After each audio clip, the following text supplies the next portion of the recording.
All right, welcome back, ladies and gentlemen, to the Chupacabra Tutorials channel. I'm your host, Larry, and today I'm going to show you how to enable the experimental version of Subnautica 2.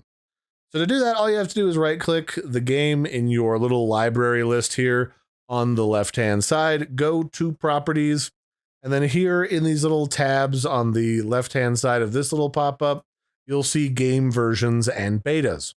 You'll start out here as the default public version. All you have to do is click on the experimental, and then it should start to automatically download and update to the game for any of the files that you are currently missing, since it is technically a different version of the game altogether. And then if you want to switch back, all you have to do is click the default public version again, and it'll just download the regular version and throw out anything that it doesn't need.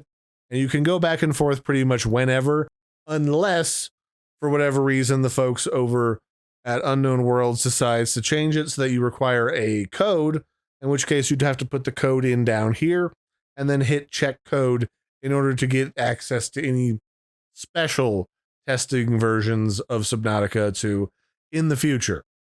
Steam, on the whole, makes it really easy for developers to control who gets access to their public builds and when.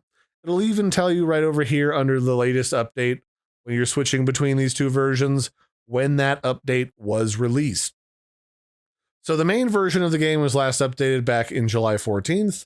It's currently August 13th, and this particular experimental build was just released on August 7th. So fairly recently, like 7 days ago tomorrow. And yeah, that's about all there is to it. It's pretty easy to swap back and forth. I've been your host, Larry. I hope you found this tutorial helpful. And until next time, don't forget to like and subscribe, and I'll catch you later. Bye, everybody, and have a good one.